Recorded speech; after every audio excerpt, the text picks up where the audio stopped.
I'm not gonna lie, y'all.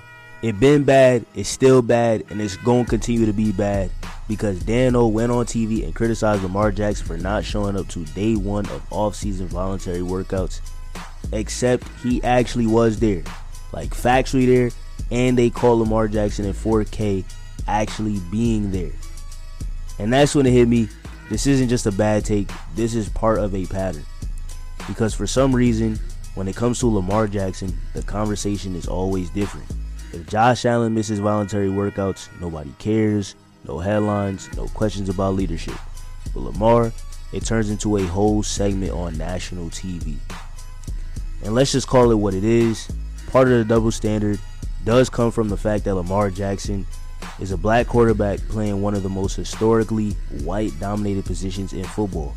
For years, there's been this underlying bias about what a prototypical quarterback is supposed to look like, how they're supposed to play, how they're supposed to lead, and how it's that specific style that wins. And before anyone tries to be naive and say, well, there's other black quarterbacks in the league, this isn't just about being in the league. This is about how you're elevated at the highest level.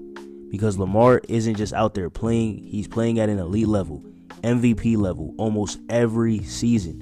One of the most impactful players in the entire NFL. But despite all of that success, the conversation around him still feels different. But here's the thing. Lamar Jackson has already proven he can win with his play style.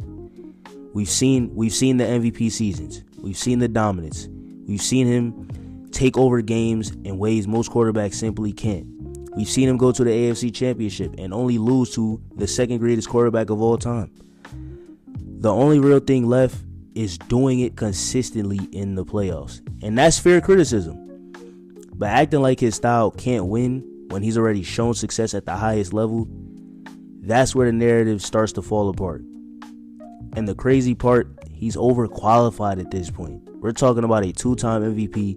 Like, bro, do y'all understand how rare that is? Lamar Jackson has accomplished as much as anybody in the league today, including guys like Josh Allen, who's also an elite quarterback. This isn't about putting one player over another. It's about asking why Lamar is still the one who consistently has to prove himself. And this goes all the way back to the University of Louisville.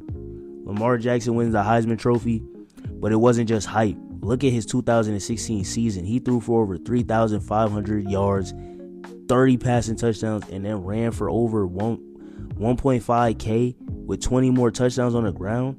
That's over 50 touchdowns in one season, and people still said he should switch to wide receiver. Think about that. A Heisman winning quarterback putting up numbers like that, being told to switch positions. If he's any other skin tone, they don't say that. So when I hear Dano saying something like this, yeah, I'll say it. I thought it was a clown take, flat out. But what made it worse for me, this is the Patriot fan in me talking. This is the same guy who the NFL allowed to have a MVP vote. And one of the guys in the running was his former teammate. Let's be serious. But let's keep it back to Lamar. At some point, we have to stop moving the goalposts for Lamar Jackson. He's done it at every level. College dominated. NFL dominated. Then did it again. MVP 2 times in the NFL. And he should have had 3. And he most likely will still get 3. And somehow the criticism never stopped. It just changed forms. Now is he a leader? Is he committed?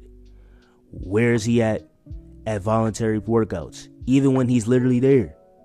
At some point, it's not about football anymore. It's about the standard. And Lamar Jackson has never been judged the same by anyone. So yeah, I want to know what you think. Is this just bad media takes? Or is Lamar Jackson really dealing with a different set of rules? Y'all let me know in the comments down below. Thank you guys for watching, and peace.